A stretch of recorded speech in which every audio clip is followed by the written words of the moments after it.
हरे कृष्णा। आप सभी का एक बार फिर स्वागत है। हम यहाँ एकत्रित होते हैं भगवान का गीत भगवत गीता का अध्ययन करने के लिए। और यहाँ पे हम आज बहुत ही शुभ अवसर पर एकत्रित हुए हैं, क्योंकि ये पुरुषोत्तम मास चल रहा है।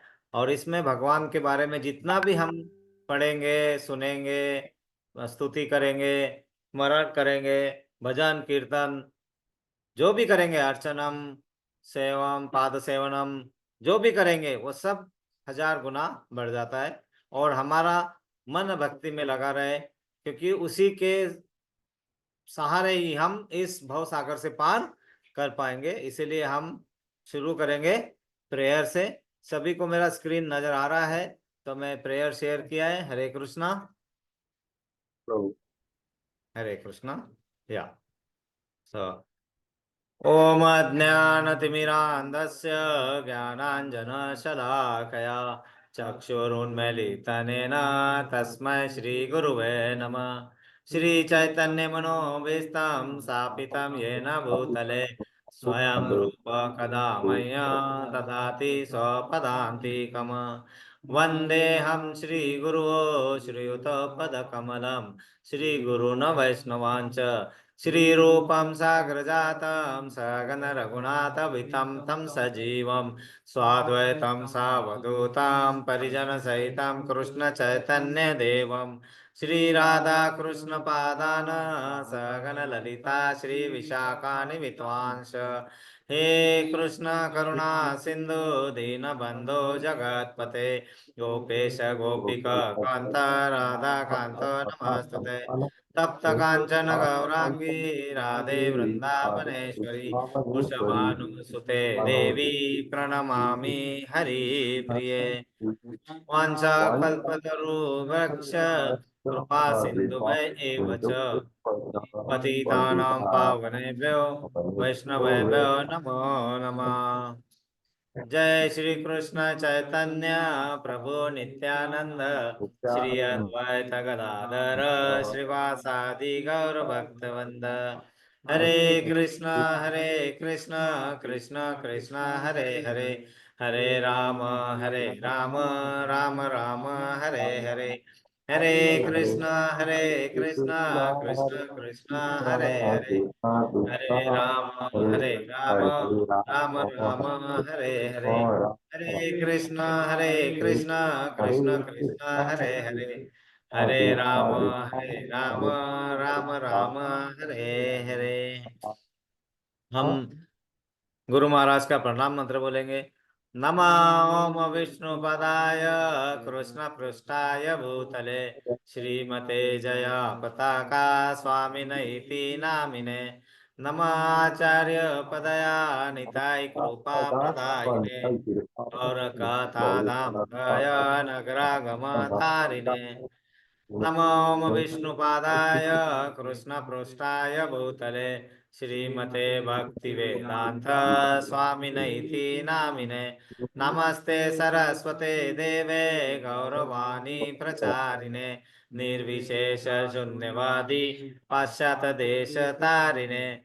जय श्री कृष्ण चैतन्य प्रभु नित्यानंद श्री अद्वैत गदाधर श्रीवासादि गौर भक्तवंत। ओम नमो भगवते वासुदेवाय।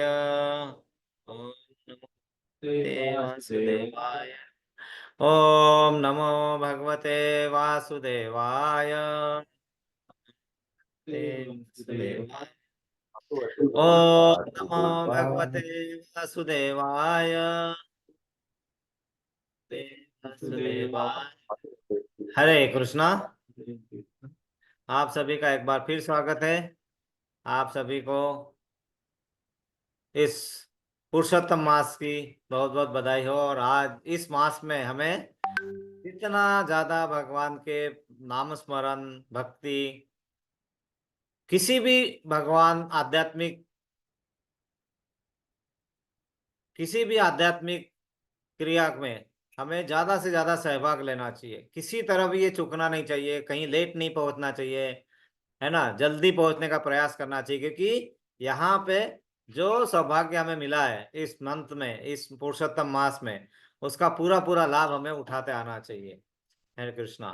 तो हम ये पुरुषोत्तम मास है, और पुरुषोत्तम मास का पूरा लाभ उठाने के लिए यहाँ पे हमने पिछले बार देखा था कि पुरुषोत्तम मास में हमें क्या क्या करना चाहिए।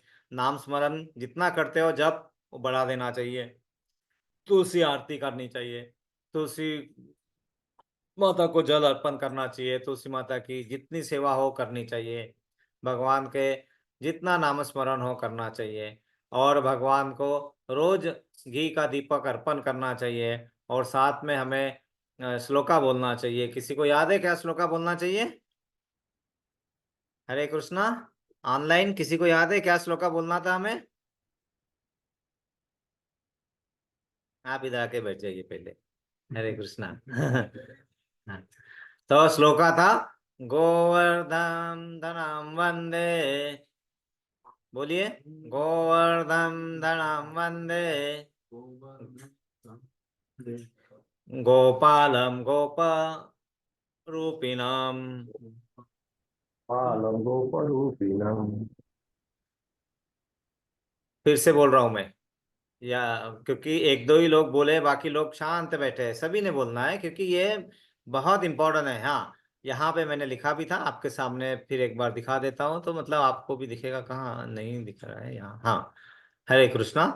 तो आप यहाँ देख के भी बोल सकते हैं, लेकिन बोलना सभी को है। इंग्लिश में लिखा है अभी, गोवर्धन धरम वंदे गोपालम गोपरूपिणाम, वन्दे गोपरूपिणाम, गोपरूपिणम्। गोकुल उत्सव में ईशानाम गोविंदम गोपिका प्रियम। उत्सव में ईशान गोविंदम गोपिका प्रियम। फिर से एक बार रिपीट करते हैं, गोवर्धन धरम वंदे। मैं एक एक लाइन बोलूंगा, आप उसके पीछे रिपीट कर सकते हैं। गोवर्धन धरम वंदे गोवर्धनधरं वन्दे गोपालम गोपरूपिणाम, पालं गोपरूपिणम्। गोकुल उत्सव में ईशानाम स्वामी ईशानां गोविंदम गोपिका प्रियम। गोविन्दं गोपिकाप्रियम्। हरे कृष्णा। तो ये हमें मंत्र करके रोज यहाँ पे घी का दिया ऑफर करना है ना? तो आपको ये करना चाहिए। और यहाँ पे एक बहुत अच्छी लीलाओं का भी वर्णन होता है, और उस लीलाओं का हमें यहाँ पे श्रवणम भी करना चाहिए। मतलब एक तो सबसे पहले हमें चोरों के सरदार, कौन है चोरों के सरदार? भगवान कृष्ण। सब चीज छोड़ के हमसे लेते हैं। क्या क्या छोड़ते हैं हमने पिछले बार देखा था। हम उसको एक बार फिर से अभी यहाँ पे मैं लगाऊंगा ऑनलाइन। ओके, आप वहां पे लिखा हुआ है, वो लिख लिख के और पढ़ पढ़ के आप साथ में उसके साथ में गाइए।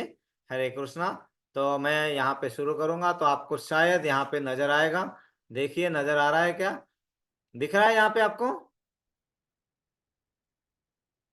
हरे कृष्णा। ऑनलाइन आप लोग बोल रहे हैं।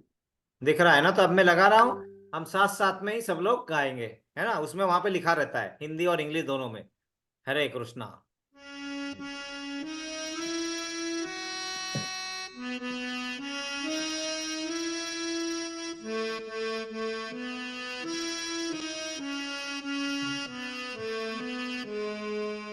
व्रजे व्रजे प्रसीद प्रसीद नवनीत नवनीत चोरम चौराम, गोपाल गोपाङ्गनानां गणनाथोकुल चादुकुलचोरम् चौरम। व्रजे व्रजे प्रसीद प्रसीदाम नवनीत नवनीत चोरम् चौराम, गोपाल गोपाङ्गनानां गणनाथ दुकुल चादुकुलचोरम् चौरम। अनेक जन्मार्जित पाप तदागम चोरगण्यं चौरगण्यं पुरुषं पुरुषं नमामि नमामि। अनेक जन्मादित पापचोरं चौरगण्यं पुरुषं नमामि। श्रीराधिकारदयस्य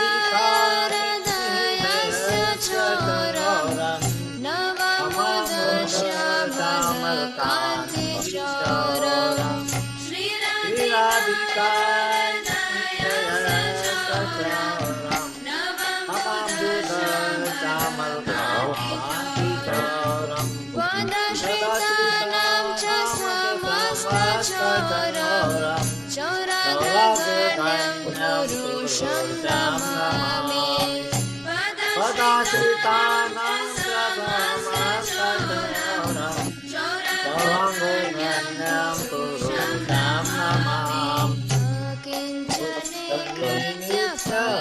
वदाश्रितं यः करोति भिक्षुं प्रतिगेहहीनम् अकिञ्चनीकृत तदाश्रितं यः करोति भिक्षुं प्रतिगेहहीनम् केनाप्य अहोवितं चौरयिदग दुष्टः श्रुतो वनजगत्रयेति केनाप्य अहोवितं चौरयिदग दुष्टः श्रुतो वनजगत्रयेति यदि अनामपि हरते हसेनां गिरिप्रसारम् यदि अनापि हरस्य हसेनां गिरिप्रसारमपि पापराशिम् आश्चर्यरूपो ननु चौरयिद्रा दृष्टं श्रुतो मया कदापि आश्चर्यरूपो ननु चौरयिद्रा दृष्टं श्रुतो मया कदापि मानं च मानं च तत्तेन्द्रियाणि प्राणश्च मम सर्व एव धनश्च मानश्च तत्तेन्द्रियाणि प्राणश्च मम सर्वम् एव पलायते कृत्रदत्तचौरं तव भक्तिरामनिरोधम् पलायते कृत्रदत्तचौरं तव भक्तिरामन्ति मया निरोधम् छिन्नत्सि ॐ राम घोरमपाशबन्धं विनस्ति भीमं भवपाशबन्धं विनस्ति घोरं यमपाशबन्धं विनस्ति भीमं भवपाशबन्धं छिन्नत्सि विनस्ति सर्वस्य समस्तबन्धं नैवात्मनो भक्तिकृतं तु बन्धं विनस्ति सर्वस्य समस्तबन्धं नैवात्मनो भक्तिकृतं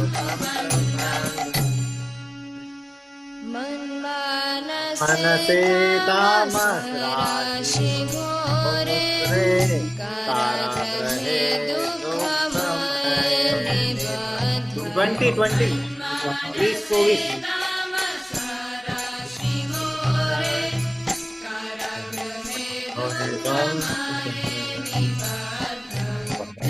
लभस्व हरे चिराय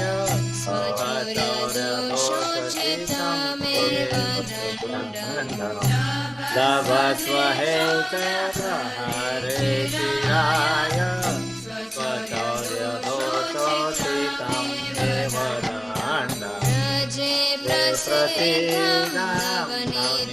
प्रसीदावनितचौरं गोपालनानां च दुर्गुणचौरं प्रजे प्रसीदां नवनीतचौरं गोपालनानां च दुर्गुणचौरम् अनेकजन्मार्जित पापचौरं चौराग्रगण्यं पुरुषोत्तमम्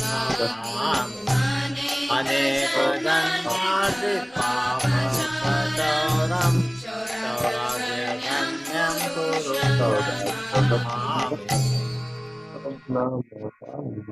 कारागृहे वस वस सदा सदा हृदये मदीये मद्भक्तिपाशदृढबन्धननिश्चलः त्वां वाम कृष्ण कृष्ण हे हे प्रलय प्रलय कोटि कोटि शतान्तरे शतान्तरे सर्वस्व सर्वस्य चौरं मोचयामि।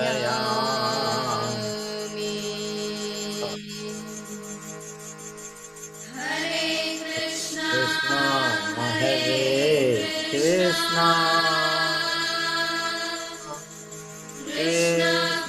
कृष्ण हरे हरे हरे राम हरे राम राम राम हरे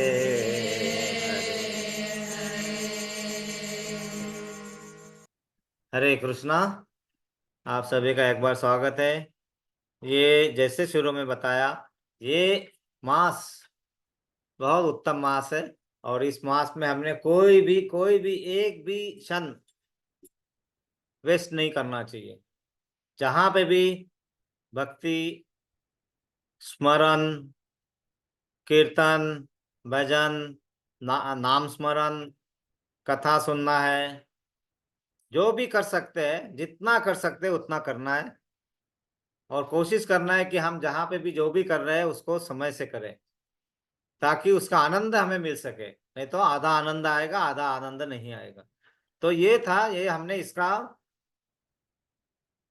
जो रूपांतरण है, इसका जो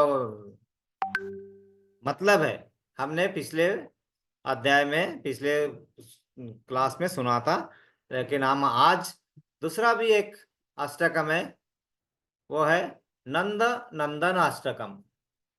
पहले अभी उसका नंदन नंदन अष्टकम को पहले हम अपने बेसुरे इसमें गाएंगे, जो सामने आपके दिखा रहेगा, आपके स्क्रीन पे रहेगा, और फिर बाद में उसको किसी अच्छे तरीके से गाया जाता है वो प्रदर्शित किया जाएगा। तो पहले पता चले कि है क्या वो, इसलिए पहले हम यहाँ पे उसको देखेंगे। हरे कृष्णा। या सभी को दिख रहा है स्क्रीन? या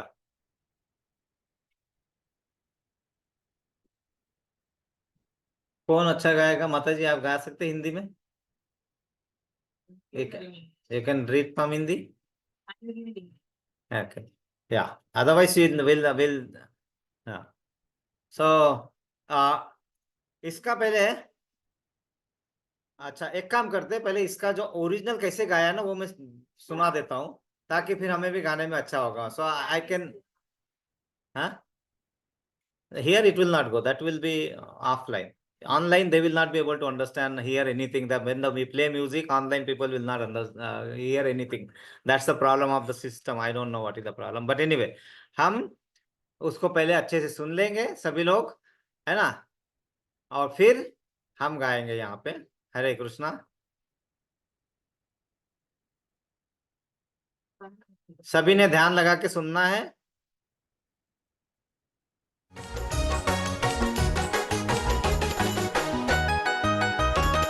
सुचारुवक्त्रमण्डलम्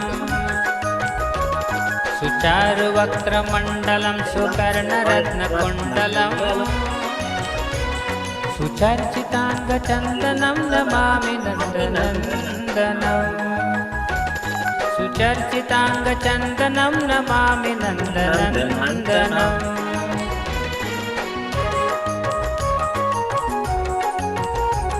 सुदीर्घनेत्रपङ्कजं शिखिशिखण्डमर्धजम् अनङ्गकोटिमोहनं नमामि नन्दनन्दनम् अनङ्गकोटिमोहनं नमामि नन्दनन्दनम् अनङ्गकोटिमोहनं नमामि नन्दनन्दनम्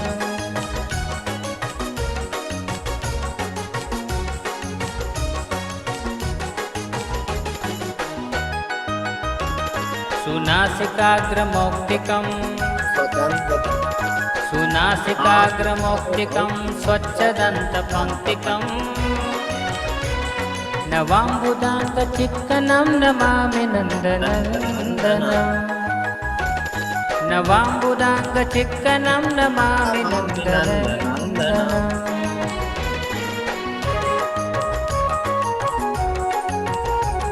करेण वेणुरञ्जितं गतिकरीन्द्रगञ्जितम् दुकूलपीतशोभनं नमामि नन्दनन्दनम् दुकूलपीतशोभनं नमामि नन्दनन्दनम् दुकूलपीतशोभनं नमामि नन्दनन्दनम्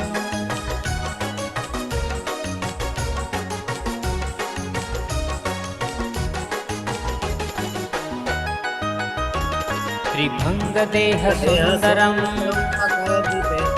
त्रिभङ्गदेहसुन्दरं नखाद्युते सुधाकरम् अमूल्यरत्नभूषणं नमामि नन्दनन्दनम् अमूल्यरत्नभूषणं नमामि नन्दनन्दनम्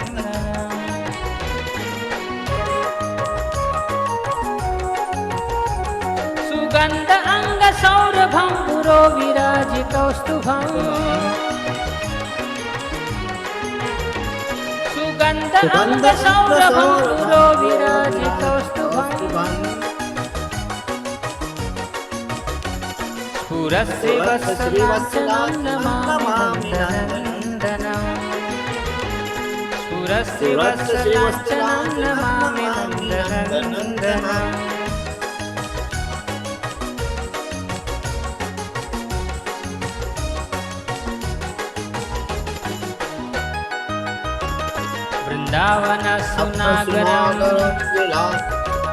वृन्दावनसुनागरं विलासनुगवाससं सुरेन्द्रगर्वमोचनं नमामि नन्दनन्दनम् सुरेन्द्रगर्वमोचनं नमामि नन्दनन्दनम्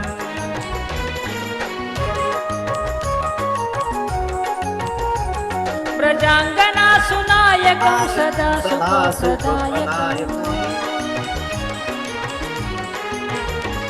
प्रजाङ्गनासुनायकं सदा सुखप्रदायकम् जगन्मना प्रलोभनं नमामि नन्दनन्दनम् जगन्मना प्रलोभनं नमामि नन्दनन्दनम् श्रीनन्दनन्दनाष्टकं श्रीनन्दनन्दनाष्टकं पठति यस्यान्वितः तरेद्भवाब्धिदुस्तरं लभेत तन्द्रियोक्तिकम् तरेद्भवाब्धिदुस्तरं लभेत तन्द्रियोक्तिकम्। ऐसे ही और भक्तिमय कार्यक्रमों के लिए देखिए हरे कृष्णा टेलीविजन। इसका अर्थ समझ लेते हैं हम, तो हमें आसानी होगी। नहीं, यहाँ का यस,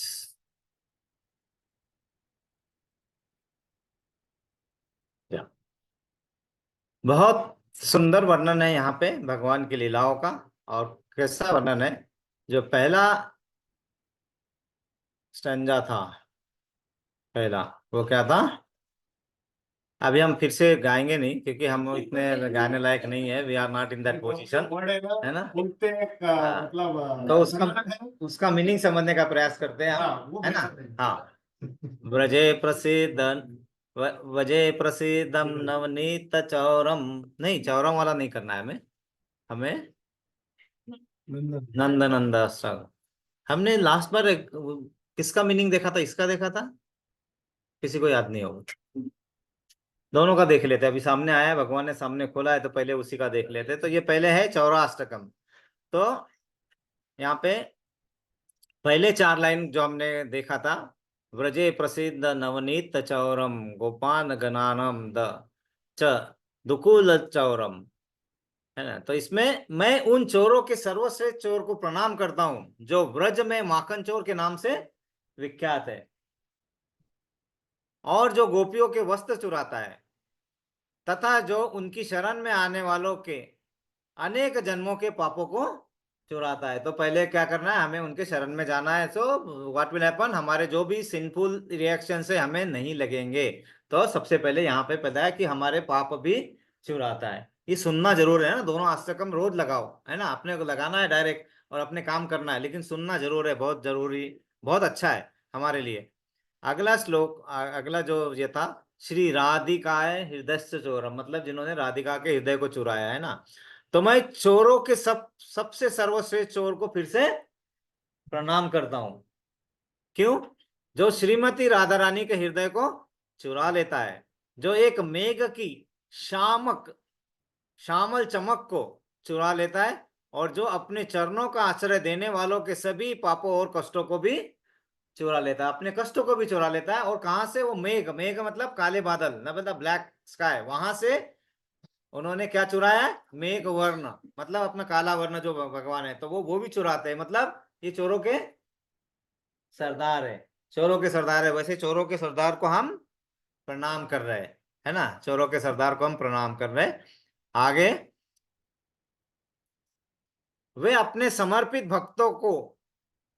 भक्तों की श्री को चुरा लेते हैं। What is Shri? ऐश्वर्य। अपने भक्तों का ऐश्वर्य चुरा लेते हैं, क्योंकि जब तक ऐश्वर्य तुम्हारे पास रहेगा तब तक माया में फंसे रहोगे, है ना। और माया में फंसे रहोगे तो इसके बाहर तुम कभी आ नहीं पाओगे, बस नाम के लिए थोड़ा चलता रहेगा, ऐसा ही है। तो जब हम सही में वहां पे आएंगे तो उनकी श्री भी चुरा लेंगे। सुदामा की श्री चुराई थे, है ना। सुदामा के वो कथा हम वापस नहीं रिपीट करेंगे अभी, लेकिन सुदामा, है ना, का एक एग्जाम्पल है। वो भक्तों की श्री चुरा लेते हैं और उनको कंगाल और भटकते बेघर भिखारियों में बदल देते हैं। आहा, ऐसा खूंखार चोर तीनों लोकों में कभी देखा है और न कहीं सुना है। और वैसे खूंखार चोर को हम प्रणाम कर रहे हैं, है ना। इतना चोर है कि हमारा धन संपत्ति सब करके कंगाल बना देंगे। तो कहने का मतलब ऐसा, यानी कि धन संपत्ति मतलब ऐसा कंगाल नहीं बनाएंगे कि आपको कुछ नहीं मिलेगा, लेकिन आपको उस माया रूपी राक्षस से अलग कर सकते हैं। लेकिन वो भक्ति उतनी लेवल की होनी चाहिए, अपनी भक्ति को बहुत टाइम लगेगा उतना करने के लिए, लेकिन फिर भी प्रयास तो शुद्ध होने चाहिए, शुद्धता में हमारे प्रयास होने चाहिए। हमें सिर्फ नाम दिखा के लिए नहीं करना चाहिए, अगर रियली हमें इस जन्म का फायदा उठाना है तो, है ना। आगे क्या कहते हैं? उनके नाम का उच्चारण मात्र ही पापों के पहाड़ रूपी राशि को साफ कर देता है। इतना बड़ा पहाड़ रूपी पाप रोगे उसको भी साफ कर देता है। किससे? सिर्फ नाम मात्र से। ऐसा आश्चर्यजनक रूप से अद्भुत चोर मैंने कभी नहीं देखा है और न कहीं सुना है। वैसे ही चोरों के सरदार को हम पुनः पुनः प्रणाम करते हैं।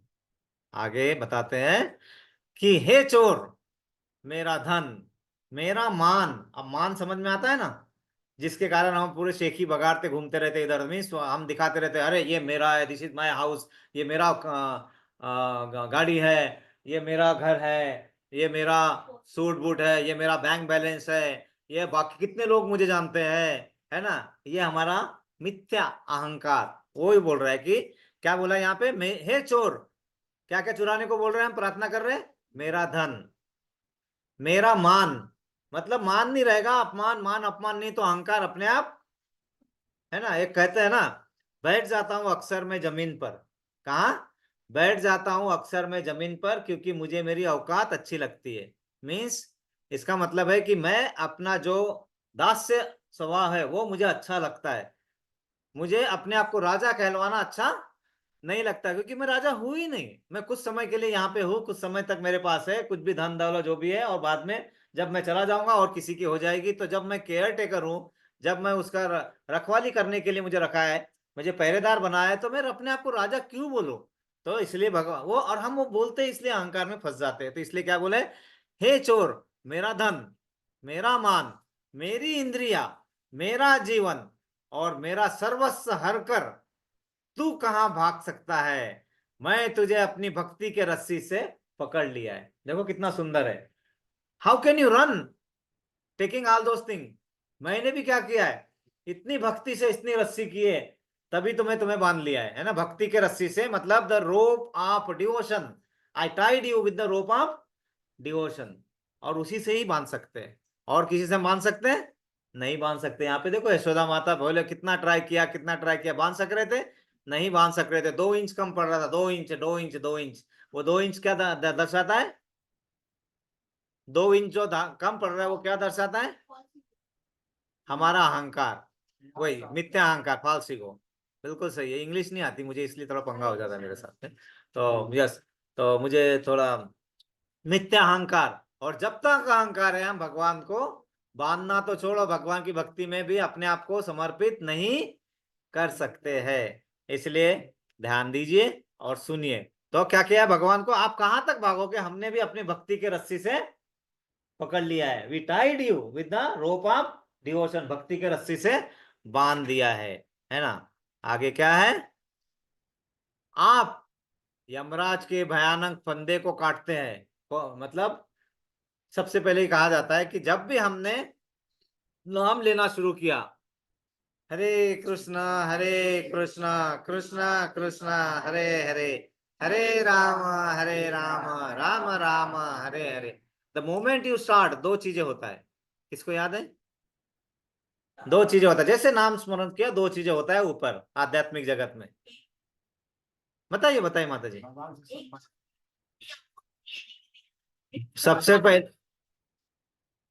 सबसे पहले चित्रगुप्त है ना, चित्रगुप्त ना, यमराज के सेक्रेटरी चित्रगुप्त सबसे पहले क्या करते हैं? उनके डायरी से हमारा नाम काट देते हैं।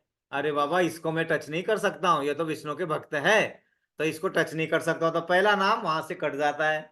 और जब और भक्ति बढ़ती है तो इमीडिएटली राधा रानी बोलती है, सखियों को बुलाती, इधर आ ललिता विशाखा, अपने डायरी में नाम ले किसका। और राधा रानी की डायरी में हमारा नाम चढ़ जाता है, और राधा रानी बरसाने वाली का फिर हमारे ऊपर बरसाना शुरू होता है। इसीलिए नाम स्मरण का महत्व, इसको हल्के में नहीं लेना है। दिस इज रियली, वो बहुत ही इंपॉर्टेंट है। और ये इसका फायदा, ये कलयुग में यही हमको तार सकता है। क्या तार सकता है हमें? नाम स्मरण से। तो क्या करते हैं? आप यमराज के भयानक फंदे को काटते हैं। आप भौतिक अस्तित्व के भयानक फंदे को काटते हैं। भौतिक अस्तित्व मतलब जो हम यहाँ पे है ना, मटेरियल वर्ल्ड में, जिसमें हम अपने आप को जकड़ के रखा हुआ है, माया के बंधन में फंसे हुए, वो भी आप काट देते हैं। वो भी आप काट देते हैं। और आप सभी के भौतिक बंधन को काटते हैं, लेकिन आप अपने स्वयं के प्रेमी भक्तों द्वारा बांधी गई गांठ काटने में असमर्थ है। मतलब क्या, किस तरह से बता रहा है कि अगर हमने भक्ति से, प्रेम से गांठ बांध दी, भगवान कभी उसको प्रयत्न भी नहीं करेंगे। क्या भगवान काट नहीं सकते? नहीं, लेकिन अपने भक्तों के लिए इतना उनका प्रेम होता है कि वो ये भक्ति से बांधी हुई गांठ कभी नहीं काटते। बाकी हमारे पाप काट देंगे, हमारे पाप छोड़ लेंगे, हमारे भौतिक बंधन से को काट देंगे, यमराज की रस्सी काट देंगे, लेकिन जो प्यार से बांधी हुई रस्सी है उसको कभी नहीं काटते। आगे क्या है? हे मेरा सब कुछ चुराने वाले, हे चोर, आज मैंने अपने अज्ञान रूपी घोर अंधकार से अत्यंत भयानक हृदय रूपी कारागार में आपको बंदी बनाया। कहाँ बनाया है? हृदय रूपी कारागार में, मतलब जेल जो है हृदय रूपी, वहां पे मैंने आपको बंदी बना लिया है। और आप वहां बहुत काल तक अपने चोरी के अपराध का उचित दंड भोगते रहेंगे। मतलब ये ऐसा नहीं कि आज हृदय में है और कल हृदय से निकल गए। हृदय से निकलते भगवान? हृदय से कभी नहीं निकलते। लेकिन क्या होता है कि हमारा मन, बुद्धि, अहंकार का एक लेप बन जाता है, मोटा एक धुआं, और वो उसको कवर कर देता है। इसीलिए हमारा उनके साथ संबंध टूट जाता है। तो वो अगर नहीं टूटा तो हमेशा हमारे हृदय में हमारे से उनका आदान प्रदान होता रहेगा। इसीलिए यहाँ पे आगे क्या बताते हैं? हे कृष्ण, मेरे सर्वस्व के चोर, मेरी भक्ति का फंदा सदा कसता रहे। इसीलिए तुम मेरे हृदय रूपी कारागृह में निवास करते रहोगे, क्योंकि मैं तुम्हें करोड़ों कल्पों तक मुक्त नहीं करूंगा। कल्प, एक कल्प मतलब कितने दिन होते हैं, कितने वर्ष होते हैं? वाह वाह वाह वाह, बहुत ज्यादा दिन होते हैं ना। कितने? मुझे पूरा नंबर याद नहीं रहता, लेकिन मैं उसका कैलकुलेशन ही रखता हूँ। 4,32,000 मल्टीप्लाइड बाय 10 मल्टीप्लाइड बाय 10,000, ये 1 डे ब्रह्मा का। और फिर वैसा ही एक रात, और उसको मल्टीप्लाई बाय 365, 365, और फिर उसको 100 वर्ष की आयु होती है ब्रह्मा की, उसको फिर से 100 से करो, इतना सब मिला के कितना बनता है? एक कल्प। जाने तो नींद आ जाएगी, है ना, उसको छोड़ दो। तो क्या बोला? करोड़ों कल्प तक अब मैं आपको मुक्त नहीं करूंगा, ये होती है भक्ति। तो समझ में आया ना? वो हमारे ये है चौरा अष्टकम, इसलिए इसको जरूर सुनिए, चौरा अष्टकम को बहुत जरूरी है। और 8-7 हो गए, दूसरा हम अगले बार ही इसको डिस्कस करेंगे। अब हमें थोड़ा आगे बढ़ना है हमारे श्लोका में भी, है ना। लेकिन 2 अष्टकम है वैसे। जगन्नाथ अष्टकम भी सुन सकते हैं हम यहाँ पे, लेकिन ये 2 अष्टकम बहुत इंपॉर्टेंट है। कौन से? एक चौरा अष्टकम, मतलब जो चोरों के चोर है उनका अष्टकम है ये। और दूसरा है नंद नंदन अष्टकम, मतलब नंद के नंदन उनका अष्टकम, बहुत सुंदर है वो भी। उसका वर्णन हम अगले बार करेंगे। कि अभी हम आगे चलते हैं हमारे इसके अध्याय की तरफ। हम जो अध्याय का श्रवण कर रहे थे, अध्ययन कर रहे थे, वो कौन सा अध्याय था? अध्याय 5वां। अध्याय 5वां में हमने श्लोका नंबर 2 पढ़ा था। श्लोका नंबर 2 का अर्थ था, वहां पे भगवान ने उत्तर दिया था, क्योंकि इसके पहले भगवान अर्जुन ने प्रश्न पूछा था, है ना, कि आप मुझे ये सही सही बताइए कि कर्म के द्वारा कर्म करूं, या कर्म बंधन कर्म छोड़ दूं, या फिर भक्ति द्वारा किया गया कर्म उसमें करूं, मैं कंफ्यूज हूं, और इसमें श्रेष्ठ क्या है ये बताइए। तो भगवान उसका उत्तर देते थे कि मुक्ति के लिए तो कर्म का परित्याग तथा भक्ति में कर्म दोनों ही उत्तम है। भक्ति के लिए दोनों उत्तम है, मतलब आप कर्म का परित्याग कर रहे हैं, मतलब कैसा परित्याग? मतलब क्या? कर्म करो बिना फल की आशा रखते हुए, वो भी है। लेकिन भक्तिमय कर्म, मतलब आप भक्ति के द्वारा जो कर रहे हो कर्म, मतलब हर चीज को कृष्णा भावना भावित होकर कर रहे हैं आप, तो वो दोनों है। लेकिन इन दोनों में से कर्म के परित्याग से भक्ति योग कर्म श्रेष्ठ है। जो हम कर्म कर रहे हैं ना, कर्म योग कर्म कांड, हम कर्म कांडी है, हम कर्म योगी नहीं है। वी आर ऑल कर्म कांडी, हम सब कर्म करते हैं, उसके कुछ न कुछ फलों की अपेक्षा रख के, तो सब कांडी कर रहे हैं हम, है ना। कर्म योग सकाम मतलब पर हरे कृष्णा प्रभु जी, सकाम कर्मी सकाम अपने लिए कर्म कर कर्म रहे हैं। करते हैं। कर्म के फल, कर्म में फलों की आशा के साथ सकाम कर्म। वही जब निष्काम कर्म होता है, मतलब फल फल की आशा नहीं करते, तो योग को क्या बोलते हैं? कोई बताएगा? व्हाट इज कॉल्ड योग? यहाँ पे हम बहुत बार योग योग योग बोलते हैं। व्हाट इज माता जी योग? हाँ, संबंध, एक अच्छा समय, योग। समय, योग। ओके। और दूसरा भक्ति योग में योग क्या है? एक्सरसाइज। ओके, भगवान के लिए, भगवान से जुड़ना। योग मतलब एक प्रक्रिया है, it's a process by which we understand how to do the devotional service. मतलब ये प्रक्रिया का है, उस माध्यम से हमें भगवान से कैसे जुड़ना, भगवान की भक्ति कैसे करना, ये प्रक्रिया को कहा जाता है योग। भगवान से जुड़ने का जो भी है ना। तो वो योग 4 प्रकार का बताया भगवान ने, 5 प्रकार का। कौन कौन सा है? पहले कर्म योग, तो वो बताएंगे। फिर बाद में ज्ञान योग, ज्ञान के द्वारा, है ना, बहुत ज्ञान अर्जित करके, फिर मतलब उसके द्वारा भगवान को हम प्रसन्न करने का प्रयास कर रहे हैं। ध्यान योग, ध्यान में बैठे हैं और फिर योग कर रहे हैं। अष्टांग योग,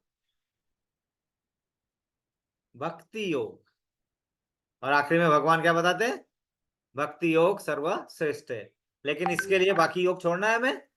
नहीं, सब समझना है। लेकिन उस प्रोसेस में जितने भी हमें प्रगति कर सकते हैं, उस ज्ञान, कर्म, ध्यान, अष्टांग जो भी हमारे पास थोड़ा बहुत है, उसको सब कहाँ लगाना है हमें? भक्ति में। अगर ज्ञान नहीं है तो भक्ति हो सकती है?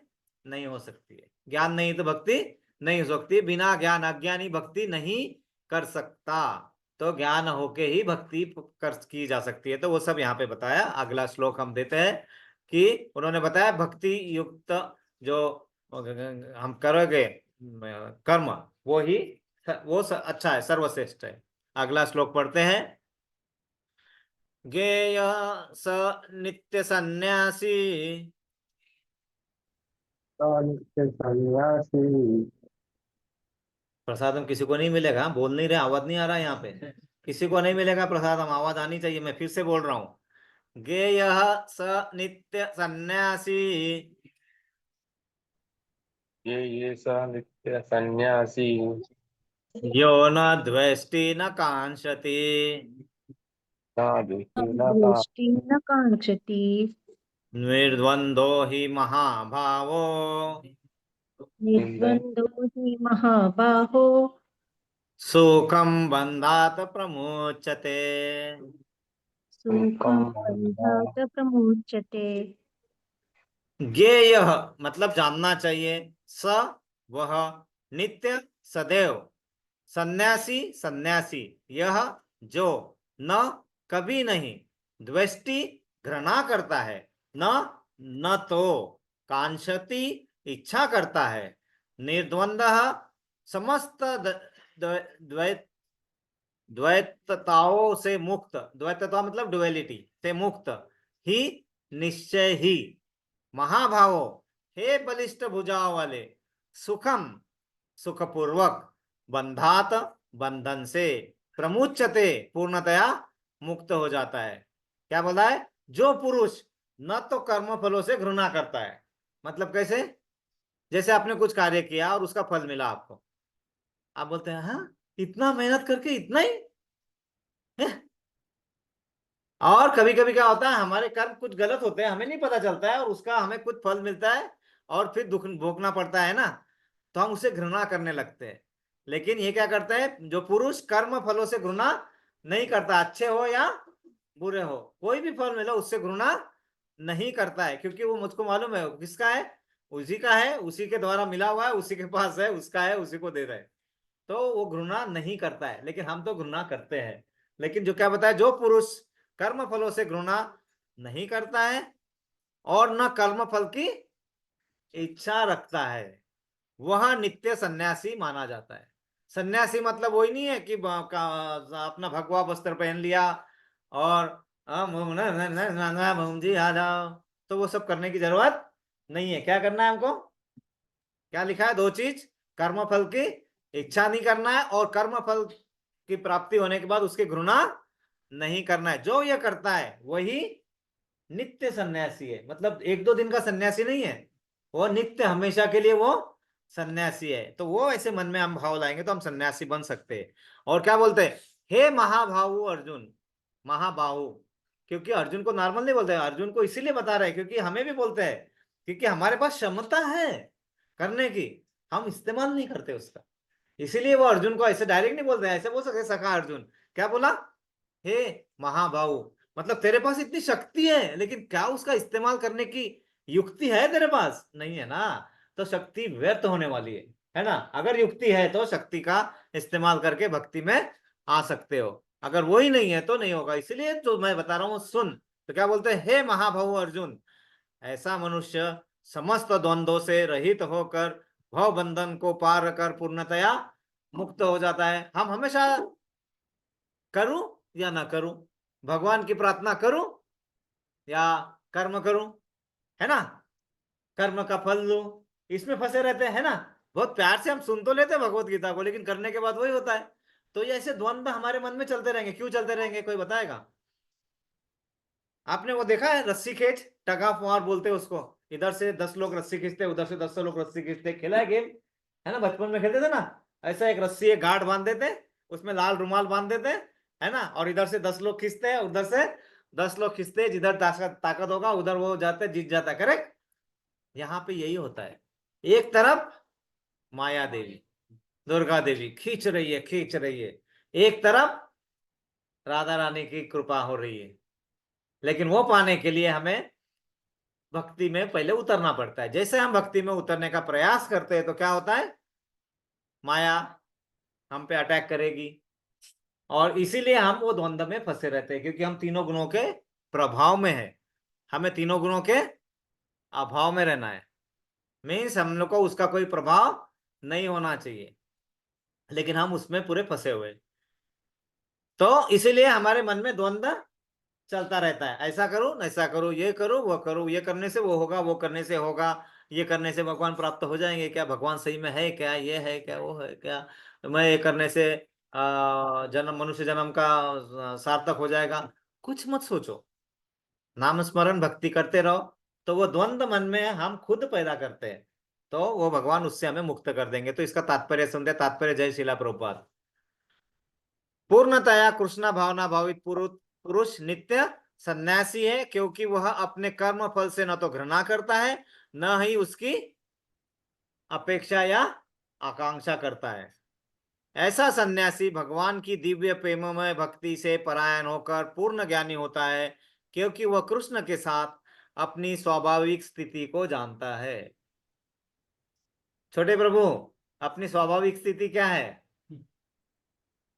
अपनी स्वाभाविक स्थिति क्या है? हम भगवान के दास है ना, दासों के दास है। और ये हमें कहलवाने में शर्म आती है, और इसलिए हमारे कर्म फूट जाते हैं। जो करेगा शर्म, उसके फूटेंगे कर्म। तो शर्म नहीं करना है, कोई शर्म की बात नहीं है इसमें, ये फैक्ट है ना। अब बताओ, हमारे पिता होते हैं, पिता ने हमें इतना पाल पोस कर बड़ा किया है, तो उसके उनको बड़ा कहना हमें कोई शर्म आनी चाहिए? जो परम पिता है, उनके लिए हमें उनकी सेवा में लगना और ये कहलवाना, इसमें शर्म की क्या बात है? होनी ही नहीं चाहिए ना, है ना। इनफैक्ट हमें क्या होना चाहिए? गर्व होना चाहिए, गर्व महसूस होना चाहिए कि हमें ये सौभाग्य मिला है कि हम उनका सेवा कर सकते हैं। तो वो हमारा यहाँ पे क्या बताए, वो अपनी स्वाभाविक स्थिति को जानता है। अगर जो स्वाभाविक स्थिति को जानता है, वो कभी अहंकार करेगा क्या? उसको लगेगा ये घर मेरा है, ये करोड़ों की संपत्ति मेरी है? वो सोचेगा? वो बोलेगा मैं इसका रखवाला हूं, जितने दिनों तक मुझे रखवाली करने दिया, मैं रखवाली करके मैं छोड़ के चला जाने वाला हूं। वो जब मन में रहेगा तो वो कभी पाप करने का सोचेगा? अभी देखा नीट एग्जाम में लोग पाप कर रहे हैं। क्यों कर रहे हैं? मतलब जो एग्जाम में डॉक्टर बनाना है, वहां पे हम पाप भी धंधा कर रहे हैं, व्यय कर रहे हैं। ये क्यों? ये सब इसी चक्कर में, ये सब मन से जो हमारा जो भगवान के प्रति संबंध है, वो ही भूल चुके हम। और लेकिन भक्त जो सन्यासी होता है, जो पूर्ण, वो अपनी स्वाभाविक स्थिति को जानता है, परखता है और इस्तेमाल भी करता है उसी तरह से, है ना। वह भली भांति जानता रहता है कि कृष्ण पूर्ण अंशी और वह स्वयं अंश मात्र है। मतलब हम क्या है? भगवान के एक अंश है। इसमें दो चीजें, अंश होने के कारण हमारे पास वही सब गुण है जो भगवान के, लेकिन हम अंश ही है, हम कभी भगवान बन नहीं सकते। वो भी मन में आ जाना कि अरे भगवान के अंश है, भगवान की तरह हम सब कर सकते हैं, हम भी भगवान है। और ऐसे बहुत सारे हैं यहाँ पे, और जिसके हम फॉलो भी करते हैं, जो हमारी गलतियां हो जाती है। यहाँ पे बहुत सारे साधु संत ऐसे हैं जो अपने आप को भगवान कहलाते हैं और अपनी पूजा करवाते हैं। जो अपनी पूजा करवा रहा है साधु संत, समझ लेना पाखंडी है। जो भी अपनी पूजा करवा रहे हैं मतलब पाखंडी है, क्योंकि भगवान हो ही नहीं सकते। वो सिर्फ हमें भगवान से कनेक्ट करने का मार्ग, ज्ञान दे सकते। गुरु हमें ज्ञान देते हैं, लेकिन गुरु भगवान बन सकते क्या? भगवान के प्रतिनिधि है। लेकिन यहाँ पे बहुत सारे है ना, देखा है ना आपने। मैं नाम नहीं लूंगा किसी का, क्योंकि नाम लेने से अपराध लगता है, तो हम नाम नहीं लेंगे, है ना। क्योंकि जो उनकी जो भी गुणवत्ता है जैसे भी है, उसके लिए हम उनका नाम नहीं लेंगे। लेकिन उनके पीछे जाना और उनको फॉलो करना, वहां तक नहीं है। हम यहाँ तक वहां उनका फॉलो करते हैं कि हम भगवान को अलग कर देते हैं अपने घर, अपने मंदिर से, और उनका मूर्ति, उनकी फोटो वहां लगा देते हैं। उनकी फोटो वहां लगी और ऊपर भगवान है, तो बात मानने भी बनती है। लेकिन उन्हीं की फोटो ऊपर और भगवान नीचे बैठे हुए। आपको ये पता चलना चाहिए, यहाँ पे हमें भी नहीं पता था ये। हमारे ये देवी देवता जो दिख रहे हैं ना अपने ना, हम क्या करते, देवी देवता और भगवान को हम सेम ही मान लेते थे। फिर बाद में पता चला कि जब हम अपने मंदिर में देवी देवताओं को भगवान के ऊपर रहते, तो क्या मालूम है, देवी देवताओं को परेशानी होती है, क्योंकि वो खुद भगवान की आराधना करना चाहते हैं। वो कैसे करेंगे? ऐसे नीचे देख के, नीचे देख के कोई आराधना करता है? भगवान को ऊपर देख के आराधना की जाती है। इसलिए देवी देवताओं को पहले, जो भी अपने गुरुजन है, गुरुवर है, उनको पहले लेवल पे रखा जाता है। फिर उनसे थोड़ा ऊंची लेवल करो, तो जो भी हमें देवी देवता है, हम जिनकी आराधना कर रहे हैं, क्यों कर रहे हैं? कि हमें बुद्धि दो, हमें शक्ति दो, हमें संपत्ति दो, ताकि हम बुद्धि, संपत्ति और उससे सब भगवान की आराधना करने में सक्षम हो पाए। इसलिए हम उनसे प्रेयर करते हैं, उनसे हम पहले कृपा मांग रहे हैं, ताकि हम उतने लेवल के बन जाए कि हम भगवान की भक्ति कर सके। तो देवी देवताओं के, और फिर बाद में भगवान अपने अनेक रूपों में, हाँ भगवान के अनेक रूपों में, नरसिम्हा अवतार होंगे, चैतन्य महाप्रभु, नित्यानंद प्रभु है, अपने बाल गोपाल है ना, दामोदर भगवान है, जगन्नाथ जी है, ये सब अलग अलग अवतार, विठ्ठल रुक्माई है, अलग अलग अवतार में अलग अलग है। तो आप उनको जैसे भी जगह है वैसा रख सकते हैं, लेकिन ये क्रम होना चाहिए, नहीं तो क्या होता है, वो भार जब देवी देवताओं पे भार आएगा तो वो भार कहाँ डालने वाले? अब बताओ, अगर एक राजा को ये बताया है कि अभी ये देश संकट में जाने वाला है और तुम्हें पैसा जनरेट करना है, तो क्या होता है, आते भाषण देंगे और बोलेंगे कि अब हमें सबने पैसा इकट्ठा करना है, सोना नहीं खरीदना है ना, और गाड़ी पेट्रोल कम यूज करना है। पैसा राजा तो आएगा ना, राजा अपने जेब से देने वाला है, पैसा देगा? Can king give the money from his pocket? नहीं, वो कहां से करेगा? सब इधर जनरेट करेगा। तो जो वहां पे जो भार आएगा, वो भार कहां आने वाला है? हम पे धीरे धीरे ट्रांसफर होने वाला है। तो अगर हम वैसा करते हैं तो देवी देवताओं का जो भी टेंशन होता है वो हमारे तरफ ट्रांसफर हो जाता है, वो अपने आप नहीं लेने वाले, वो सब इधर ट्रांसफर कर देंगे। यही तो हुआ था, यही तो होता रहा है। इंद्र भगवान का, इंद्र देवता का पता है आपको? आप भगवान भी, हम जब कभी कभी भगवान बोलते हैं ना, उसमें गलत नहीं है। हम बोलते हैं इंद्र भगवान, फिर हम बोलते हैं भगवान, भगवान तो एक ही है। इंद्र भगवान, वामन भगवान, नरसिंह भगवान और कृष्ण स्वयं भगवान। डिफरेंस समझिए, भगवान और स्वयं भगवान, ये भगवान के एक्सपांशन है। तो वो भगवान है, रूप है ना, अवतार है।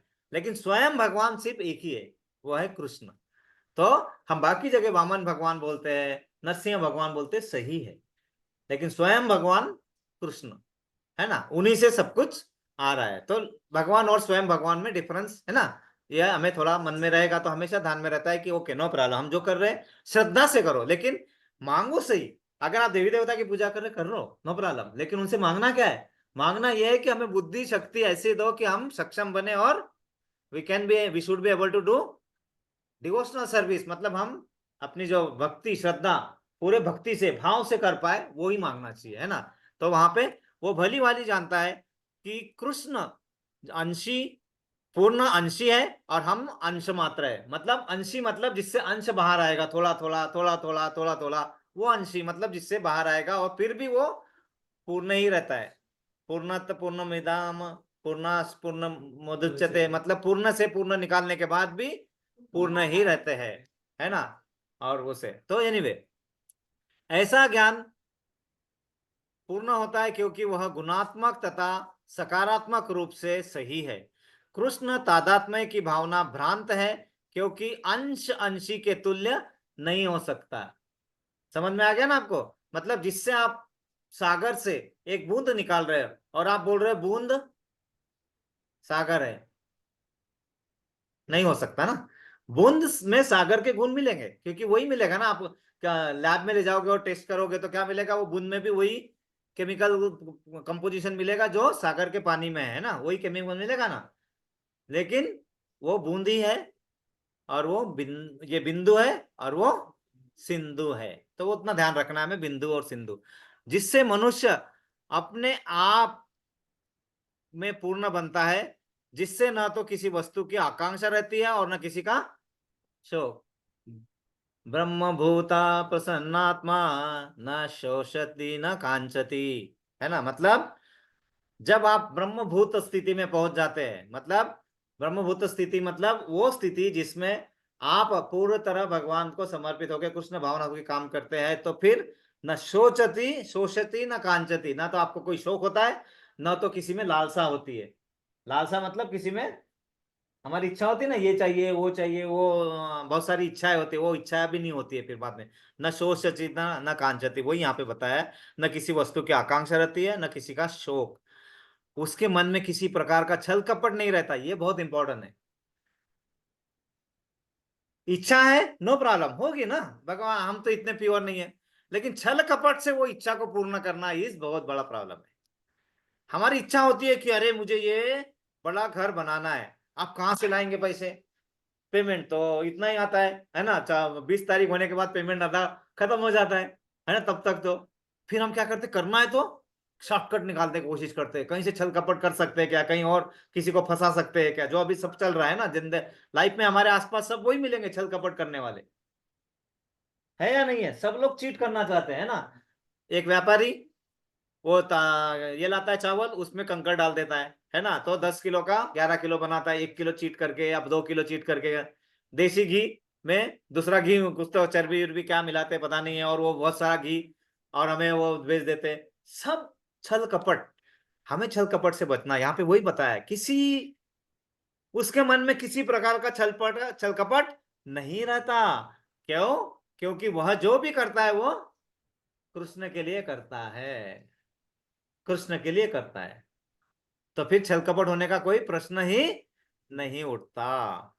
और इस प्रकार छल कपट से रहित होकर वह इस भौतिक जगत से भी मुक्त हो जाता है। देखो कितना आसान तरीका बताया, भौतिक जगत से मुक्त होना है, क्या करना है?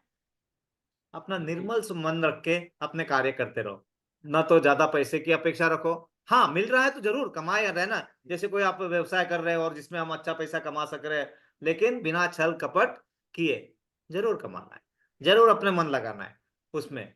लेकिन ये करना है कि उसी के पीछे हमारा पूरा 24 घंटा लग रहा है और 365 डेज, तो गलती कर रहा है। 24 घंटे में से हमारा 4 घंटे 5 घंटे हमारे जो भगवान के या किसी भी आध्यात्मिक कार्य के लिए बचे रहने चाहिए। प्रभुपाद जी ने फार्मूला बताया है, क्या फार्मूला है? 8+8+8, 8+8+8, 8 आवर्स पूरा टाइम अपना ड्यूटी के लिए, अगर हम वहां पे चले गए तो।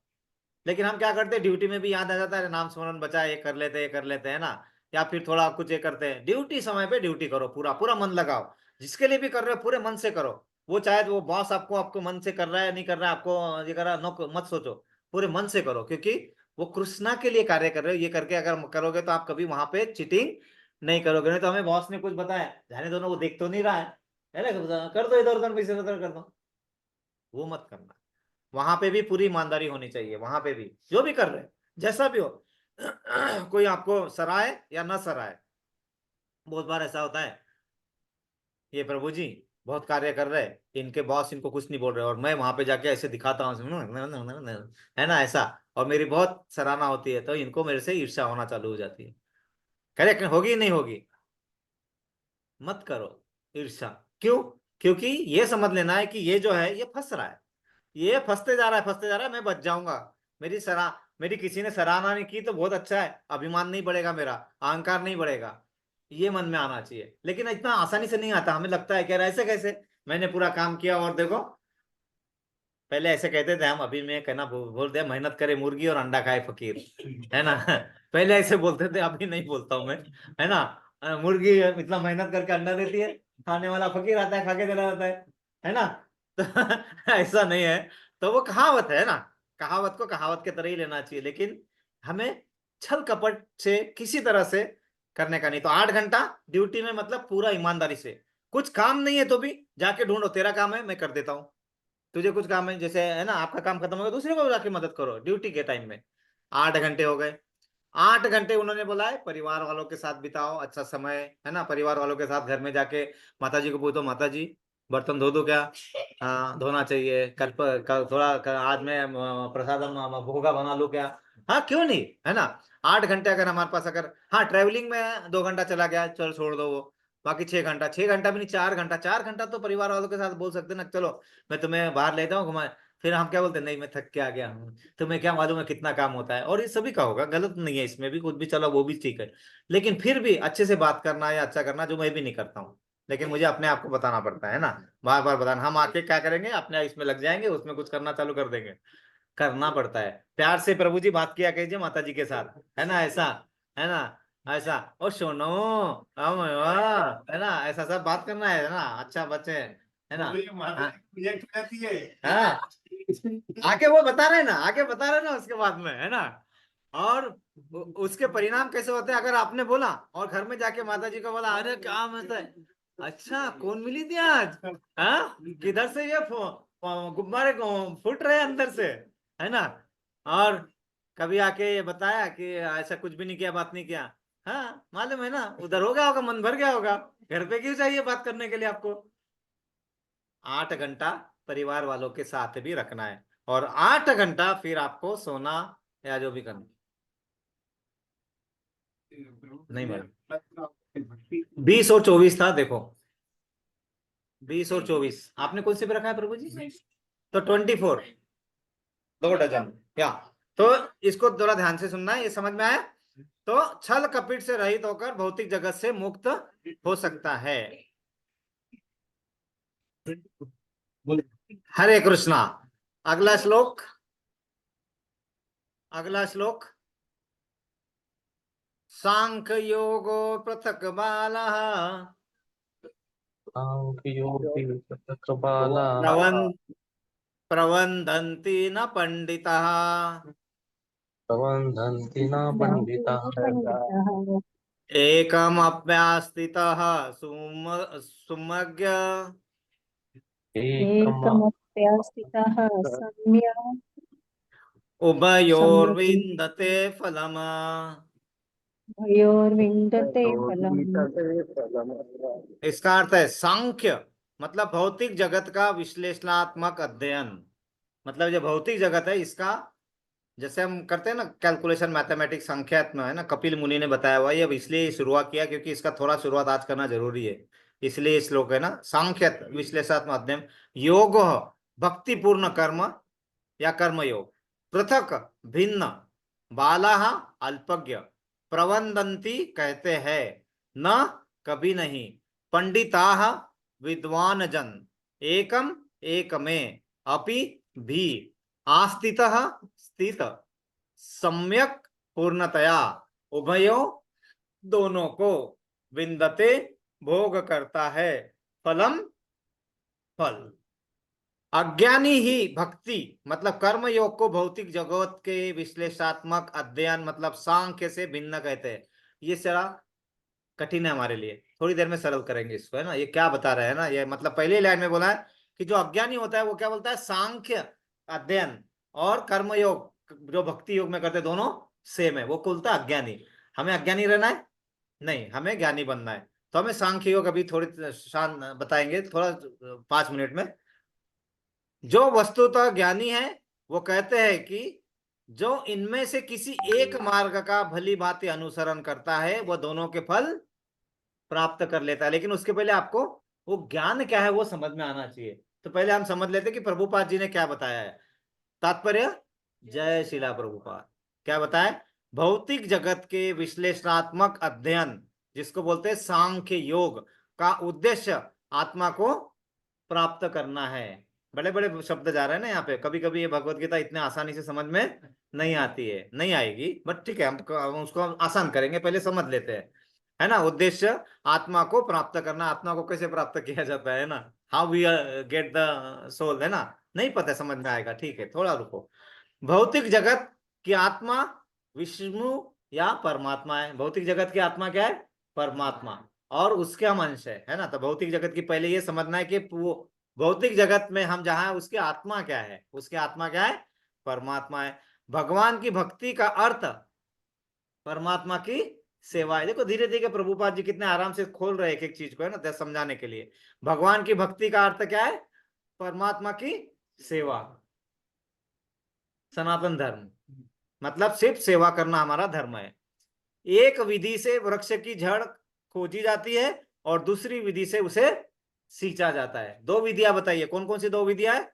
एक भौतिक जगत के विश्लेषणात्मक अध्ययन, उससे उसकी जड़ों को खोदना है, और दूसरा यहाँ पे क्या बताया था कि कर्म भक्ति जो कर्म योग है मतलब उसको सींचना है।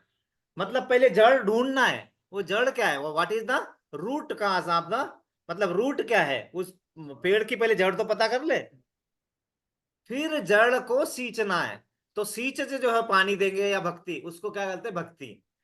और जो जड़ को ढूंढना उसको क्या कहते हैं? सांख्य योग। थोड़ा समझ में आया?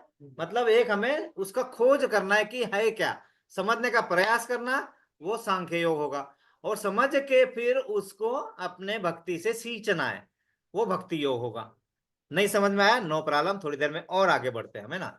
सांख्य दर्शन का वास्तविक छात्र जगत के मूल अर्थात विष्णु को ढूंढता है और फिर पूर्ण ज्ञान समेत अपने को भगवान की सेवा में लगा देता है। पूर्ण ज्ञान पहले क्या खोजेगा, अभी तो हमें खोजना है, और फिर पूर्ण ज्ञान जितना हमने ज्ञान लिया है उस ज्ञान से अपने क्या करना है, अपने को उस भगवान की सेवा में लगा देना है, जो ज्ञान अर्जित किया उससे। लेकिन पहले ज्ञान अर्जित कैसे करना, समझना कैसा है, वो समझाएंगे 5 मिनट में, थोड़ा रुकिए। सांख्य योग बहुत डिफिकल्ट है समझना, और फिर कपिल मुनि ने इतना आसानी से समझाया ना, बहुत आराम से समझ जाता है। देवोहिती माता जी को समझा रहे, मैं 5 मिनट में बताऊंगा आपको, जो हम अभी भागवत में मुझे भी नहीं समझ में आता था आराम से। सांख्य योग, सांख्य योग, सांख्य योग, क्या हो रहा है, ये क्या हो रहा है छोटी सी चीज लेकिन समझने में उतनी कठिन होती है। लेकिन कपिल मुनि जो भगवान का अवतार है, खुद विष्णु अवतार, देवहूति के गर्भ से जन्म लिया, और देवहूति माता को ही वो समझा रहे हैं। भागवतम स्कंद 3 अध्याय 26 से 33 अध्याय तक वो पूरा वो समझाएंगे, तो अभी वो चल रहा है, तो बहुत अच्छा है वो। तो अभी उसके देख लेते हैं। अतः मूलतः इन दोनों में कोई भेद नहीं है, क्योंकि दोनों का उद्देश्य क्या है, विष्णु की प्राप्ति है। लेकिन कैसे करे वो ना, जो लोग चरम उद्देश्य को नहीं जानते वे कहते हैं कि सांख्य योग कर्मयोग एक नहीं है। लेकिन वो जान जाता है, वो बोलेगा सांख्य योग और कर्मयोग दोनों एक ही है। एक क्या करता है, जड़ को ढूंढता है, और दूसरा उसको पानी देता है, उसको सींचता है। लेकिन दोनों क्या कर रहे हैं, हम जड़ को ही पानी दे रहे हैं, मतलब हम विष्णु को ही प्राप्त करने की कोशिश कर रहे हैं, है ना। किंतु जो विद्वान है वो जानता है कि दोनों भिन्न विधियों का उद्देश्य एक ही है। अभी तक तो हमें भक्ति योग तो थोड़ा थोड़ा समझ में आ रहा है कि भगवान की भक्ति करना है, कैसे करना है ना। सांख्य योग बड़ा कठिन लग रहा है। 5 मिनट में सांख्य योग करके रुक देंगे आप, है ना। 5 मिनट टोटल, सिर्फ 5 मिनट। तो देखते हैं अभी सांख्य योग के बारे में थोड़ा सा प्रयास करते हैं समझने का, है ना। हरे कृष्णा। ओके, तो कपिल मुनि द्वारा भागवतम में स्कंद 3 अध्याय 25 से 33 तक वो सांख्य योग का अर्थ समझाया गया है।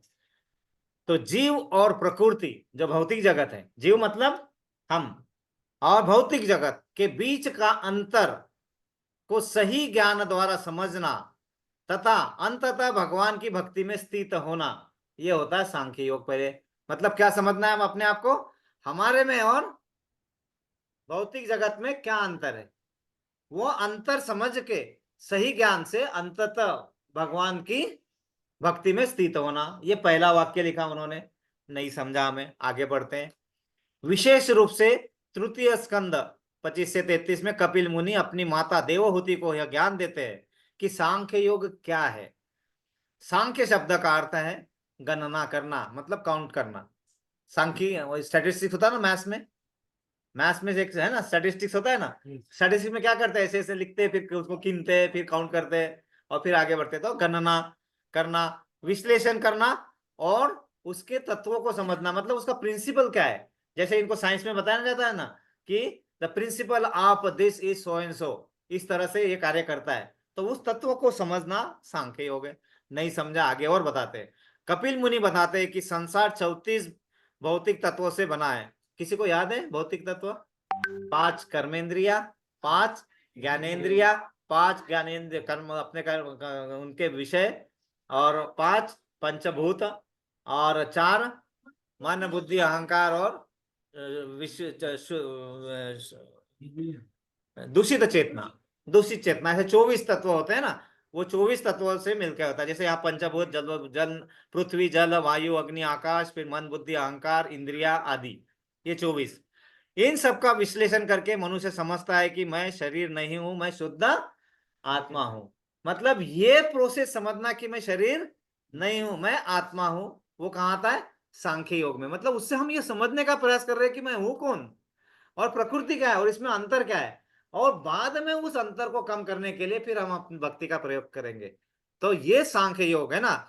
यही सांख्य योग का क्या है, प्रारंभ है। क्या समझना कि हम आत्मा क्यों है, हम शरीर क्यों नहीं है ना। शरीर किस चीज से बनता है, शरीर इस स्थूल चीजों से बनता है ना। आत्मा निकलने के बाद क्या बचता है, यही 5 स्थूल तत्व बचेंगे। कौन कौन से? हमारा ये पृथ्वी, जल, अग्नि, आकाश, वायु। इसलिए तो हमारे शरीर को जला दिया जाता है ना। तो जो जला देंगे, पानी में बहा देंगे, ये कर देंगे, मतलब जहां से जो आया था वहां चला गया, तो वो शरीर है। और उसके अंदर की चेतना जो है वो आत्मा है। ये क्यों समझ में आएगा? ये 24 तत्वों को जब आप समझ लेते तब अरे अच्छा, ओ इट्स लाइक दैट। तो ये इससे शरीर बना, और शरीर के अंदर राधा रानी की कृपा होने से, अंतरंगा शक्ति से फिर चेतना का निर्माण हुआ। तो सांख्य योग क्या है वो समझना कि हम क्या है। आगे देखते हैं ना। कपिल मुनि का मुख्य उपदेश क्या था? कि जीव शरीर से आसक्ति के कारण क्या करता है? दुख पाता है। हमारे शरीर की आसक्ति है, हम शरीर के लिए सब कार्य करते हैं, इसलिए दुख पाता है। और मैं मेरा की भावना इस बंधन का कारण है। जब जीव भगवान की भक्ति करता है तब उसका हृदय शुद्ध होता है, वो मुक्त हो जाता है भगवान की भक्ति करने से। इसलिए भागवत का सांख्य योग केवल दार्शनिक ज्ञान नहीं है, लेकिन भक्ति प्रधान सांख्य योग है। मतलब भक्ति को प्रदान करने वाला योग है। समझ में आया थोड़ा सा?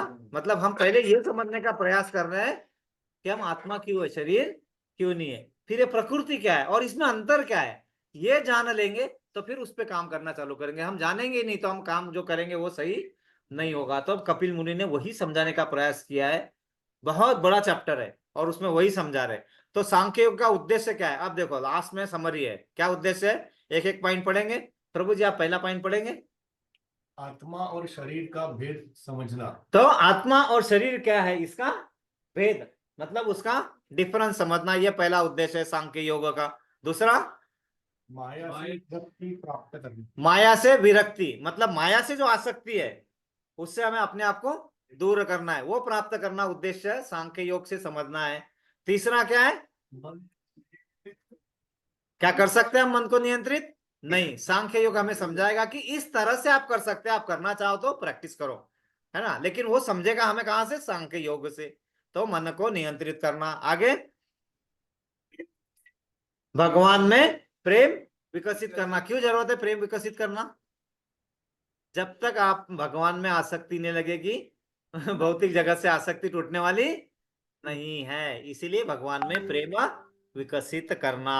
आगे, जन्म मृत्यु जरा व्याधि के चक्कर से मुक्त करना। ये आखिरी स्लाइड है आज की, है ना। तो कपिल मुनि स्पष्ट कहते हैं कि केवल सूखा ज्ञान पर्याप्त नहीं है। भगवत गीता पढ़ लिया लेकिन कुछ समझ में आया नहीं, आत्मा है, शरीर है, ये है। इसलिए कपिल मुनि का खास करके, कपिल मुनि का अवतरण ही यही हुआ था कि सांख्य योग समझाए। सांख्य योग समझता ही नहीं है हम लोगों को ना, लेकिन वो बहुत प्यार से समझा रहे हैं और बहुत बहुत बहुत बहुत सिंपल तरीके से। और हमें भी कुछ ज्यादा नहीं समझना, हमें सिर्फ वो समझना है कि वो एक प्रक्रिया है जिसके माध्यम से हम जान रहे हैं कि हम आत्मा ही है, शरीर नहीं है। क्योंकि आत्मा निकलने के बाद ये 5 स्थूल ऐसे ही बच जाएंगे। और फिर हमारा संबंध क्या है, हम किस तरह से वो संबंध फिर से पुनर्स्थापित कर पाए, वो समझने की जो विज्ञान है उसको बोलते सांख्य योग। और फिर उसके लिए कार्य करेंगे तो भक्ति योग, और दोनों मिलकर विष्णु भगवान को प्राप्त करना है। तो भगवान की निष्काम भक्ति ही वास्तविक मुक्ति का मार्ग है। तो उन्होंने क्या बताया? सांख्य योग समझना मतलब भगवान की निष्काम भक्ति करना है। क्यों? क्योंकि आप आत्मा ये समझ लिया आपने, तो आप शरीर के लिए काम करोगे नहीं, आप अपने काम करना चालू करोगे आत्मा के लिए। आत्मा के लिए काम करना क्या मतलब क्या है? आत्मा और परमात्मा को जोड़ना है। और वो जोड़ने के लिए हमें क्या करना है? भक्ति। विषय आसक्ति से दूर रहना है। क्योंकि हमें याद है विषपान, विषपान करना मतलब हम विष पी लगे। विष पीने से तो क्या होगा? आत्मा और शरीर अलग हो जाएगा, कोई प्रॉब्लम नहीं है ना। लेकिन विषय पान जब करते हैं हम, मतलब ये भौतिक आसक्तियों में जब अपने आप को घुसाते हैं, तो विषय पान करने से आत्मा और परमात्मा अलग हो जाते हैं, अपनी बैंड बच जाती है। तो विष पान चलेगा? मीरा महारानी ने विष पिया था, लेकिन भगवान का चरण अमृत पढ़ के विष पिया, कुछ हुआ नहीं हुआ। हम विष पी सकते हैं लेकिन भगवान का चरण अमृत बोल के, लेकिन उतने लेवल तक जाने का। लेकिन विषय पान जब करते हैं तो अपने आप को फंसाते जाते और फिर कोई नहीं बचा सकता हमें। तो वही है। तो क्या करना है विषय पान से हटने के लिए? संतों की संगति करो, उससे क्या होगी? श्रद्धा आती है, फिर भक्ति भी आती है, और अंत में भगवान की प्राप्ति होती है। माता जी बोलते आ रहे हैं, है ना, है ना। श्रद्धा आती है, भक्ति आती है, प्रेरणा मिलती है ना, पूजा करने की, अर्चना करने की, है ना, ये सब की प्रेरणा में वहीं से मिलती है और अंत में भगवान की प्राप्ति होती है। तो सरल शब्दों में क्या है, क्या लिखा है, राम प्रभु पढ़ो क्या लिखा है, सांख्य योग इक्वल टू आत्मा का, शरीर और आत्मा का